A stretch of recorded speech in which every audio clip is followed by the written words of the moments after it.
Thank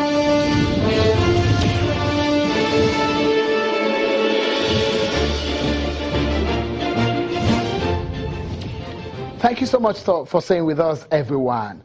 She belongs in my kitchen, in the living room, and in other room. That's got not talking on the program tonight.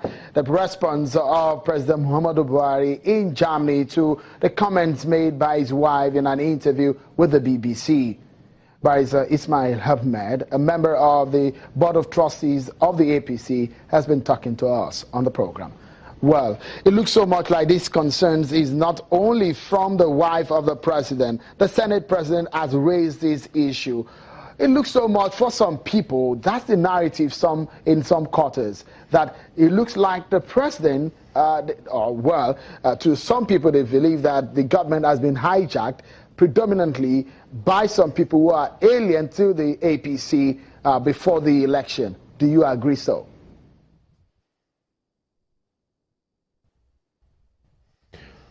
Well, I don't know about hijack or anything like that. I quite honestly do not believe in things like that. What I do believe, honestly, is that the president is a very responsible person, and I think he will take responsibility whatever happens in this administration because he was entirely responsible for bringing in his team. But Ismail, I mean, a lot of Nigerians are expecting a lot from you tonight, especially because you understand the inner workings, and it looks to me like you perhaps are reluctant to come out to say some things. For example, a lot of people do think that some people in the president's kitchen cabinet, for example, do you think these are mainstream politicians who belong in the party before the election? Let's take that from that angle.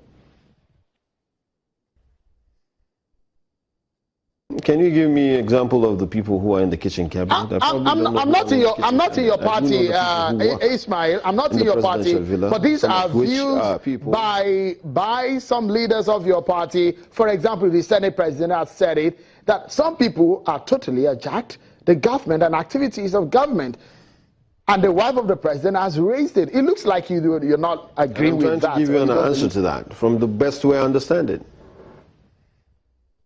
And that would be?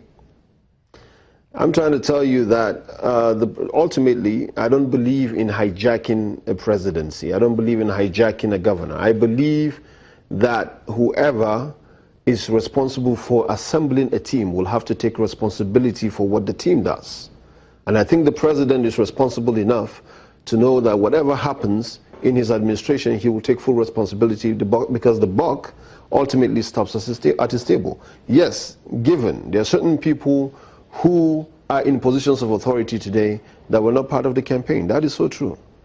But then the president ran an election and he won an election, but he knew, and we all knew, that he wasn't going to govern and govern only the people who elected him or people who contributed to his campaign. Yes, it's disheartening for me as a party member to see that people who had no business, you know, during the campaign, who had no contribution, who probably didn't even believe we were going to win this election, you know, who are now in positions of authority. It's disheartening.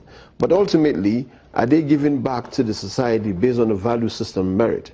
And I think ultimately the president will have to take responsibility for that. So personally, it's a choice of words, you could say that. Personally, I might not believe in anything like hijacking a government, because even if they hijack a government, it's not as if it's been done at gunpoint. It's something that you assembled a team yourself. If I assembled a team myself, and those team happen to hijack certain processes within the administration, and sideline other people that I believe that ought to have access, ought to have positions to hold. Let me quickly jump in here, Ismail. If you may answer to this, is your party currently confronting an internal crisis?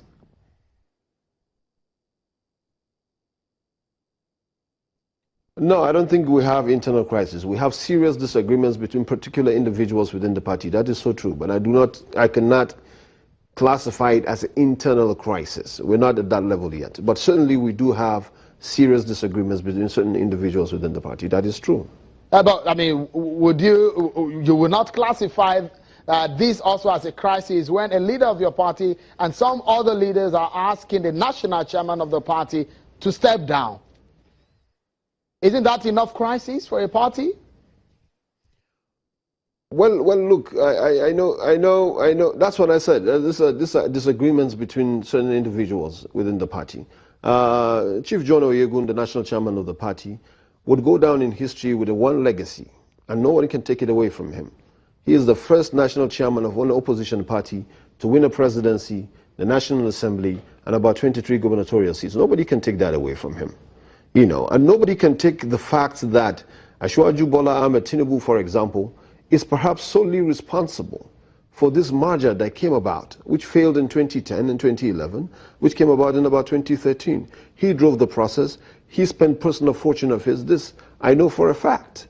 And he contributed a lot to the success of this party, not only the election, the victory at the polls, but also the merger and the sustaining of the party.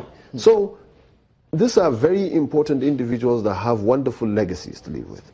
They may disagree between themselves. Let me quickly also ask you, quickly now, on the activities of government, the latest one being the raid on the judges. Do you agree? There are a lot of reactions on it. It's part of some of the criticism to the of this government. What is your take on that? My take on what, precisely? On the raid on the judges, there are a lot of reactions and criticism of the Buhari government to that. Some people have praised, thumbs up for it. Some people have said, no, it shouldn't have taken place. But as a lawyer also, and a member of the APC, is that the right thing to do? I think, let me make something very clear, right? There is no law, at least not today, that prohibits any law enforcement agency that is armed with the necessary documents to raid the house or a premises of any individual who does not enjoy prosecutorial immunity or the cloak of reasonable suspicion as enshrined in the Administration of Criminal Justice Act 2015. The judges clearly are not immune from arrest, but if you're talking from a decency point of view, from a view of saying that a senior public official like a Supreme Court justice having his house raided at 1 a.m. in the morning with his family living resident in that house, and the traumatizing effect of that and the humiliating way the manner in which it's gone, or people could argue about the manner in which it is done, but there is absolutely nothing illegal about it as of yet, of raiding the house, because they have the necessary search warrants to do that. So as a lawyer, there's nothing wrong with that legally. So there's nothing you can say about that that makes it, that you cannot illegalize it.